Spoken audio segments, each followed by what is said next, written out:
Halo majikan, terima kasih sudah klik video ini. Katanya sih, menikah bukan cuma menyatukan dua hati, tapi juga dua keluarga. Bener nggak sih?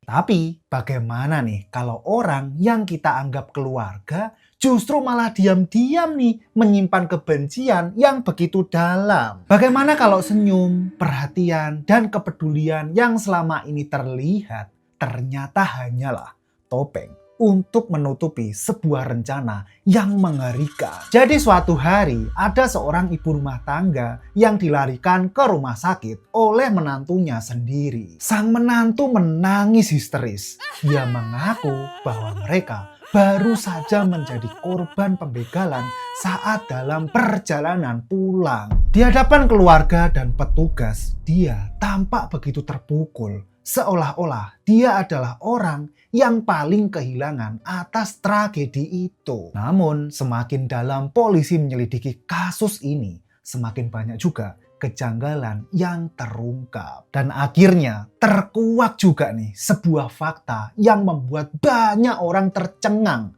Wanita itu ternyata bukan meninggal karena ulah pembegalan, melainkan menjadi korban dari sebuah rencana yang telah disusun dengan sangat rapi oleh seseorang yang selama ini berada begitu dekat dengannya. Seseorang yang menyimpan dendam dan kebencian selama bertahun-tahun. Ini bukan cerita fiksi belaka, ini adalah kisah nyata. Kisah tentang seorang mertua yang dihilangkan nyawanya oleh menantunya sendiri dengan penuh skenario karena dendam. Untuk itu, jangan skip video ini, stay sampai akhir biar kalian gak gagal paham. Jangan lupa subscribe dan nyalakan loncengnya ya. Siapkan cemilan dan selamat menonton. Seperti biasa, sebelum masuk ke kronologinya, kita kenalan dulu nih dengan orang-orang yang terlibat dalam kasus ini ya. Pertama, kita kenalan dengan korbannya dulu. Mirna, dia adalah seorang perempuan berusia 51 tahun dan berasal dari Kecamatan Sampara, Kabupaten Konawe, Provinsi Sulawesi Tenggara. Di Kecamatan Sampara, Mirna menjalani kehidupan sangat sederhana bersama suaminya yang bekerja untuk menghidupi keluarga mereka. Di usia 51 tahun, Mirna adalah seorang ibu rumah tangga yang menghabiskan hari-harinya dengan membersihkan rumah, memasak, dan mengurus berbagai kebutuhan suaminya. Selain menjadi sosok istri yang setia cuy, Mirna ini juga merupakan ibu yang sangat menyayangi anak sematawayangnya, seorang laki-laki yang bernama Irlan. Seperti kebanyakan orang tua, Mirna selalu berharap anaknya dapat menjalani hidup yang layak, bahagia, dan memiliki masa depan yang lebih baik darinya. Namun di balik harapan itu, Mirna juga menyimpan kekhawatiran cuy. Pasalnya, Irlan hanya bekerja sebagai pegawai honorer di salah satu instansi pemerintah daerah Sulawesi Tenggara. Pekerjaan yang menurut Mirna ini belum mampu tuh memberikan jaminan kehidupan yang mapan untuk masa depan anaknya itu. Mirna juga telah dikaruniai seorang cucu yang saat itu masih sekitar 1,5 tahunan lah. Dan sebagai seorang nenek, Mirna ini sangat menyayangi cucunya. Setiap kali Irlan dan istrinya berkunjung, dia kerap membantu merawat sang cucu dan menghabiskan waktu bersama. Karena itu, di mata keluarga besarnya, Mirna dikenal sebagai sosok yang perhatian, peduli, dan selalu ingin terlibat dalam kehidupan orang-orang yang dicintainya itu. Namun, di balik sifat perhatiannya ini cuy, Mirna juga memiliki kebiasaan yang kerap menimbulkan gesekan dalam keluarganya. Dia sering berharap anaknya yang sudah berkeluarga itu dapat membantu kebutuhan finansialnya. Dan dia akan merasa kecewa ketika penghasilan Irlan lebih banyak digunakan untuk memenuhi kebutuhan istri serta anaknya sendiri. Duh, ini orang tua macam apa ini? Selain itu, Mirna juga cukup sering ikut campur tuh dalam urusan rumah tangga anaknya. Ya meski niatnya sih cuy, mungkin hanya untuk membantu atau memberi nasihat saja. Tapi campur tangan tersebut terkadang membuat hubungan di dalam keluarganya menjadi kurang harmonis gitu. Bener nggak sih? Nah sekarang saya memperkenalkan pelaku yang berdarah dingin ini. Novi Damayanti atau orang yang sering disapa Novi.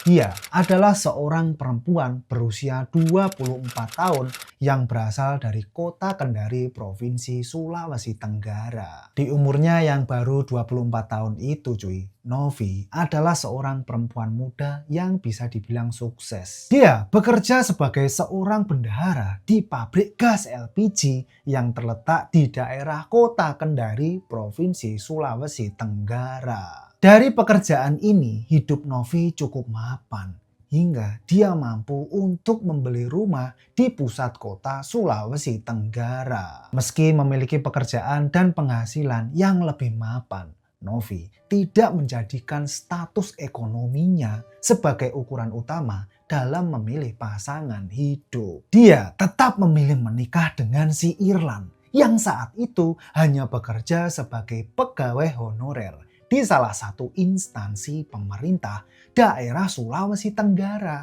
karena dilandasi rasa cinta dan keyakinan terhadap pria itu. Karena penghasilannya jauh lebih besar dibandingkan suaminya, Novi bahkan beberapa kali menyarankan agar si Irlan ini lebih fokus cuy untuk mengurus rumah dan merawat anak mereka yang masih berusia 1,5 tahun itu.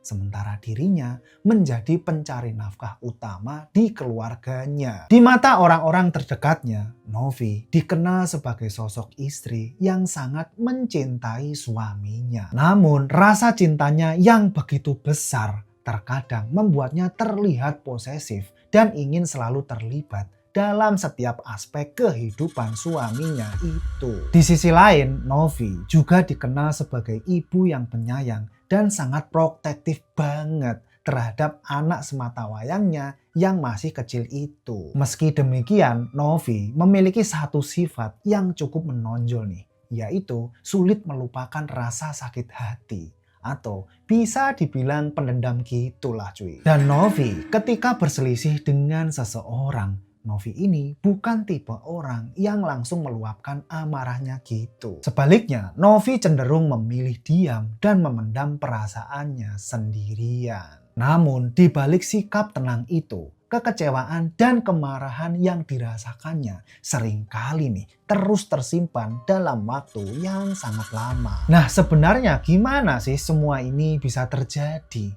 Bagaimana mungkin seorang menantu yang selama ini terlihat baik dan penuh perhatian justru menjadi orang yang menghilangkan nyawa mertuanya sendiri? Konflik seperti apa yang sebenarnya terjadi di balik hubungan mereka? Hingga kebencian itu terus tumbuh dan berujung pada tragedi. Dan rahasia apa yang selama ini tersembunyi di balik keluarga yang dari luar ini tampak baik-baik saja itu?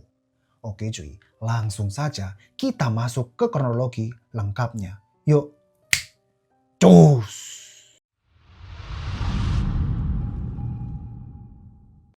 Semuanya bermula dari pernikahan Novi dan Irlan pada tahun 2022. Namun, jauh sebelum pernikahan itu berlangsung, Mirna sebenarnya sudah menunjukkan ketidaksetujuannya nih terhadap hubungan mereka berdua ini. Bukan karena latar belakang keluarga ataupun karakter Novi, melainkan karena perbedaan kondisi ekonomi yang menurutnya nih terlalu jauh antara Novi dan anak laki-lakinya itu. Saat itu, Novi bekerja sebagai bendahara di sebuah perusahaan distribusi gas LPG dengan penghasilan yang tergolong tinggi dan mencapai 2 digit per bulannya. Sementara Irlan hanya bekerja sebagai pegawai honorer di Badan Perencanaan Pembangunan daerah Sulawesi Tenggara dengan penghasilan yang tidak jauh dari upah minimum, sekitar 3,5 juta rupiah per bulannya. Perbedaan itulah yang membuat Mirna ini khawatir cuy. Dia takut kalau anak kesayangannya akan dipandang rendah, kehilangan wibawa sebagai kepala keluarga, atau hidup dalam tekanan karena ketimpangan ekonomi yang begitu mencolok dengan istrinya itu. Namun, Novi terus berusaha meyakinkan keluarga si Irlan bahwa dirinya benar-benar serius untuk menjalani hubungan itu dan ingin membantu rumah tangga bersama si Irlan. Salah satu caranya adalah dengan memberikan berbagai dukungan dan perhatian kepada si Irlan ini, termasuk membelikannya beberapa barang yang tergolong mewah banget seperti motor trail dan iPhone cuy. Melihat kesungguhan Novi, Myrna akhirnya mulai melunak nih. Dia percaya bahwa calon menantunya benar-benar mencintai anaknya dan memiliki niat baik untuk membangun masa depan bersama. Karena itu, pada tahun 2022, Myrna akhirnya merestui pernikahan mereka dan melepas si Irlan untuk membangun kehidupan rumah tangga bersama si Novi ini di kota Kendari, Sulawesi Tenggara. Namun setelah pernikahan berlangsung, hubungan antara Novi dan Myrna perlahan mulai diwarnai berbagai gesekan-gesekan. Myrna cukup sering tuh ikut campur dalam urusan rumah tangga anaknya. Salah satunya adalah ketika dia berharap Irlan ini tetap menyisihkan sebagian penghasilannya untuk membantu kebutuhan orang tuanya itu. Karena menurutnya cuy, seorang anak tetap memiliki tanggung jawab terhadap keluarga yang telah membesarkannya. Ini orang tua apa ini? Selain itu, Myrna juga merasa kurang nyaman nih dengan beberapa keputusannya Novi dalam rumah tangganya ini. Dia menilai posisi Irlan sebagai laki-laki dan kepala keluarga menjadi berkurang, terutama setelah mengetahui bahwa Novi pernah menyarankan si Irlan untuk berhenti bekerja dan lebih fokus mengurus rumah serta anak mereka saja. Di sisi lain, Myrna juga kerap mendengar keluhan Irlan mengenai masalah rumah tangganya. Jadi, setiap kali terjadi pertengkaran, Irlan sering mengadu kepada ibunya dan menceritakan versinya sendiri tentang apa yang terjadi saat itu. Karena rasa sayangnya yang besar kepada sang anak, Myrna hampir selalu berpihak kepada si Irlan dan lebih menyalahkan si Novi tanpa terlebih dahulu mendengar penjelasan dari sudut pandang menantunya itu. Dengan sikapnya ini, lambat laun membuat Novi merasa tidak diterima sepenuhnya dalam keluarga suaminya. Dia merasa apapun yang terjadi, dirinya ini selalu menjadi pihak yang dipersalahkan. Padahal ya cuy, menurut si Novi ini, banyak pertengkaran dalam rumah tangganya terjadi karena dia merasa Irlan hanya bermalas-malasan saja. Irlan ini terlalu banyak menghabiskan waktu untuk nge-gym dan sering marah-marah juga tuh saat mengurus anak mereka yang masih kecil itu. Selain mencampuri urusan rumah tangga dan menagih uang kepada anaknya, Myrna juga sering mencibir si Novi. Di suatu hari nih ya, si Myrna ini pernah mengatakan ke Novi kalau perempuan itu gila hormat dan suka memfoya-foyakan uangnya. Selain itu, Myrna juga pernah mengatakan ke Novi seperti ini cuy. Aduh, pasti karena kamu ya, anak saya jadi nggak pernah memberi uang ke rumah lagi. Kamu bilang apa sih ke anak saya, ha? Sampai dia jadi begitu itu. Masa tega itu. Gak sampai di situ saja cuy. Myrna juga pernah gak sengaja nih menjatuhkan anak Novi yang masih berumur 1,5 tahun itu. Setelah menjatuhkan anaknya, Myrna malah tertawa-tertawa tanpa perasaan bersalah sedikit pun. Nah, karena hal itu juga membuat si Novi ini menjadi sangat marah. Di suatu hari lagi nih, Novi juga pernah mengatakan seperti ini kepada suaminya. Alah mas, andai saja ya, nggak ada mertua, pasti kehidupan keluarga kita ini bisa bahagia ya mas. Kemarahannya kepada mertuanya itu dia pendam hingga di suatu hari. Perasaan dendam yang terpendam itu tiba-tiba meledak dan berubah menjadi rencana penghilangan nyawa. Kemudian pada April 2024, rasa dendam yang selama ini dipendam Novi akhirnya nih mencapai puncaknya. Merasa tak sanggup lagi menahan kebencian yang terus menghantuinya, dia pun mendatangi rumah tetangganya yang bernama Firmansyah. Firmansyah adalah seorang pria berusia 21 tahun yang saat itu belum memiliki pekerjaan tetap dan lebih banyak menghabiskan waktunya di lingkungan tempat tinggalnya. Karena sudah saling mengenal sebagai tetangga, Firmansyah menerima kedatangan Novi dengan baik. Dalam pertemuan itu, dia mendengarkan berbagai keluh kesah Novi tentang konflik dan rasa sakit hati yang selama ini dirasakannya terhadap sang mertua. Namun, setelah cukup lama mencurahkan isi hatinya,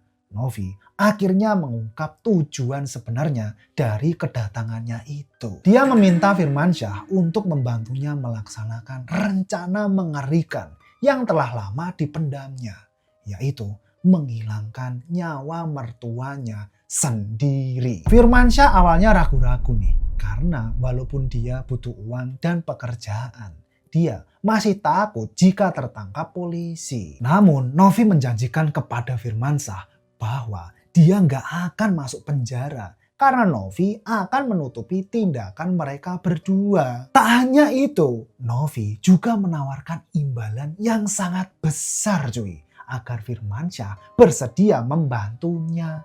Dia menjanjikan uang sebesar 75 juta rupiah ditambah 4 juta rupiah setiap bulannya selama 3 tahun apabila rencana itu berhasil dijalankan. Mendengar imbalan itu, akhirnya Firmansyah pun setuju tuh untuk menghilangkan nyawa si Mirna, mertuanya si Novi. Mereka pun mulai menyusun rencana, dan setelah lama menyusun rencana, mereka sepakat tuh untuk membuat penghilangan nyawa Mirna ini seolah-olah terlihat seperti pembegalan. Yang mana pelaku pembegalannya adalah si Firmansyah. Sementara Novi akan berpura-pura sebagai korbannya. Kemudian pada Minggu pagi tanggal 7 April 2024, Novi menghampiri Firmansyah di warung bakso dekat rumahnya. Di sana dia membayar Firmansyah 1 juta rupiah sebagai tanda jadi bahwa mereka akan melakukan penghilangan nyawa bersama-sama. Novi kemudian kembali menjelaskan secara rinci mengenai waktu, lokasi, dan skenario yang telah disusunnya kepada Firmansyah ini agar rencana itu dapat berjalan sesuai keinginannya cuy. Setelah menerima uang dan memahami peran yang harus dijalankannya, Firmansyah mulai mempersiapkan segala kebutuhannya cuy, termasuk kendaraan bermotor dan senjata tajam yang akan digunakan untuk menjalankan aksi yang nantinya dibuat seolah-olah menyerupai peristiwa pembegalan. Kemudian Firmansyah bergerak menuju Jalan Madusila, Kelurahan Anduonuhu, Kecamatan Poasia, Kota Kendari. Lokasi yang sebelumnya telah ditentukan sebagai tempat pelaksanaan rencana itu. Di saat yang sama, Novi bersama suami dan anaknya lebih dulu berkunjung ke rumah mertuanya di Kecamatan Sampara sesuai rencana keluarga yang memang telah dijadwalkan sebelumnya. Setibanya di sana, Novi berusaha membujuk Mirna nih agar menemaninya berbelanja kebutuhan untuk Lebaran. Karena memang waktu itu adalah hari di mana mendekati Lebaran cuy. Ajakan itu disampaikan dengan santai sehingga tidak menimbulkan kecurigaan apapun. Ketika suami dan anaknya juga ingin ikut, Novi justru malah menolak cuy. Dia mengatakan bahwa dirinya hanya ingin pergi berdua saja dengan sang mertua agar perjalanan mereka lebih praktis dan tidak terlalu merepotkan. Mirna sama sekali nggak merasakan kecurigaan apa-apa nih terhadap menantunya itu. Jadi dia pun akhirnya menyetujui ajakannya si Novi. Setelah itu mereka pun pergi nih menggunakan mobil yang dikendarai oleh si Novi. Dan tujuan mereka adalah Pasar Anduonuhu yang berada di Kota Kendari. Mereka sempat berbelanja di pasar itu dan terlihat seperti mertua dan menantu yang rukun. Setelah mereka berbelanja keperluan Lebaran, Novi dan Mirna pun kembali ke mobil dan menuju ke rumah mereka lagi. Namun sekitar sore hari di Jalan Madusila, Kelurahan Anduonuhu, Kecamatan Poasia, Kendari, mobil yang dikendarai Novi itu tiba-tiba berhenti. Mobil itu sengaja diberhentikan oleh Novi setelah melihat Firmansyah yang menunggu di tepi jalan sepi itu dengan motornya. Setelah Firmansyah melihat mobil Novi yang berhenti, dia pun langsung masuk ke dalam dan melilitkan tali tambang ke leher mertua Novi dari bangku belakang. Mirna yang duduk di bangku depan gak sempat melawan dan hanya bisa pasrah saat ada tali tambang yang tiba-tiba menjerat lehernya. Setelah Mirna lemas, Firmansyah akhirnya menusuk Mirna sebanyak 7 kali dengan pisau dapur yang sudah dia persiapkan. Selain itu, Novi juga ikut menusuk Mirna sebanyak 4 tusukan dengan pisau kecil yang dia bawa dari rumah. Setelah menerima cakan dan tusukan yang membabi buta dari 2 orang itu, Mirna hanya bisa terkulai lemas dan banyak mengeluarkan cairan merah. Lalu akibat luka-luka yang dideritanya itu akhirnya Mirna pun mengembuskan nafas terakhirnya. Setelah Mirna meninggal dunia, Novi menyerahkan HP-nya dan sebuah kalung emas kepada si Firmansyah agar mereka ini terlihat seolah-olah sedang dibegal. Lalu setelah menjalankan aksinya, Firmansyah segera melarikan diri menggunakan sepeda motornya dan kembali ke rumah. Sementara itu, Novi berpura-pura panik dan syok, lalu berteriak meminta pertolongan kepada warga serta pengendara yang melintas di sekitar lokasi kejadian. Nah, tak lama kemudian Novi bersama beberapa warga membawa mertuanya itu ke rumah sakit umum daerah kota Kendari dengan harapan Marni masih bisa mendapatkan pertolongan medis. Mirna kemudian sempat mendapatkan penanganan medis di instalasi gawat darurat rumah sakit itu sebelum pihak keluarga menerima kabar duka yang paling mereka takutkan. Saat kabar itu disampaikan, Novi sempat berakting dengan terlihat menangis histeris dan menunjukkan kesedihan yang mendalam, seolah-olah sangat berduka dan terpukul atas kepergian ibu mertuanya tersebut. Hal itu membuat hampir tidak ada seorang pun yang menaruh curiga kepada si Novi ini. Bahkan keluarga Mirna pun percaya bahwa peristiwa yang terjadi memang merupakan aksi pembegalan yang berakhir tragis. Namun cerita itu mulai dipertanyakan ketika pihak kepolisian Kendari datang ke rumah sakit untuk melakukan penyelidikan dan meminta keterangan dari si Novi sebagai saksi utama yang berada di lokasi kejadian. Dalam pemeriksaan awal, penyidik merasa ada sejumlah kejanggalan pada penjelasan yang diberikan oleh si Novi. Keterangannya itu dinilai berubah-ubah dan tidak sepenuhnya selaras dengan fakta yang ditemukan di lapangan. Sejak saat itu, polisi mulai mempertimbangkan kemungkinan bahwa kematian Mirna bukanlah akibat pembegalan biasa, melainkan bagian dari sesuatu yang lebih besar. Meski demikian, pada tahap awal, polisi belum memiliki cukup bukti untuk mengambil tindakan lebih jauh terhadap si Novi. Perkembangan penting baru muncul pada tanggal 17 April 2024 ketika penyidik menemukan rekaman CCTV yang memperlihatkan si Novi beberapa kali menemui dan berbincang dengan Firmansyah di sebuah warung bakso sebelum kejadian itu berlangsung. Temuan itu memunculkan tanda tanya baru Polisi mulai menyelidiki hubungan keduanya dan mempertanyakan alasan intensitas komunikasi mereka menjelang peristiwa yang menimpa si Mirna. Karena itu, Novi kembali dipanggil untuk menjalani pemeriksaan lanjutan. Dalam sesi itulah penyidik kembali menanyakan detail kejadian, termasuk bagaimana dirinya bisa selamat tanpa mengalami luka serius, sementara mertuanya menjadi korban utama dalam insiden tersebut. Selain itu, polisi juga menyoroti sejumlah bagian cerita yang dianggap tidak masuk akal dan sulit untuk dijelaskan cuy secara logika. Semakin lama pemeriksaan berlangsung, semakin banyak pula nih kontradiksi yang muncul dari keterangan Novi sendiri. Hingga akhirnya setelah terus dihadapkan pada berbagai bukti dan ketidaksesuaian dalam pengakuannya cuy, Novi tidak mampu lagi tuh mempertahankan cerita karangannya. Dia pun menangis dan akhirnya mengakui keterlibatannya dalam peristiwa yang menewaskan Mirna. Setelah pengakuan itu, Novi langsung diamankan dan ditahan di Polresta Kendari untuk menjalani pemeriksaan lebih lanjut serta proses hukum yang berlaku. Dalam pengakuannya, Novi juga mengungkap bahwa dirinya itu tidak bertindak seorang diri. Dia mengaku telah melibatkan seorang eksekutor bernama Firmansyah yang ternyata merupakan tetangganya sendiri. Berbekal pengakuan itulah pihak kepolisian segera bergerak nih untuk mengamankan Firmansyah. Saat ditemukan, pria itu tidak melakukan perlawanan dan langsung menyerahkan diri kepada petugas kepolisian. Setelah dibawa ke Polresta Kendari, Firmansyah pun menjalani pemeriksaan intensif. Dan di hadapan penyidik, dia akhirnya mengakui keterlibatannya dalam kasus itu.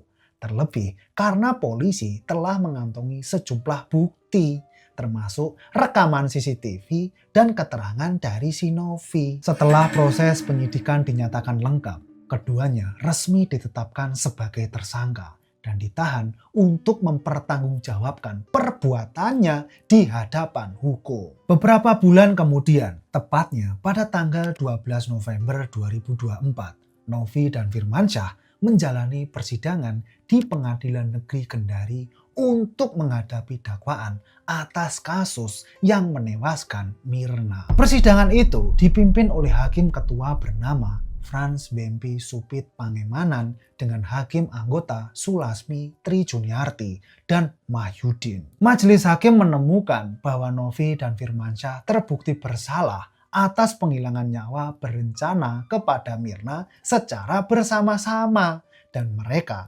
dinyatakan telah melanggar pasal 340 KUHP tentang penghilangan nyawa secara berencana. Atas pelanggarannya itu, Novi dan Firmansyah sama-sama dijatuhi vonis hukuman penjara seumur hidup. Nah, begitulah akhir dari kasus penghilangan nyawa seorang mertua oleh menantunya sendiri karena dendam. Dan pesan yang bisa kita ambil dari kasus ini adalah jangan meremehkan luka di hati seseorang.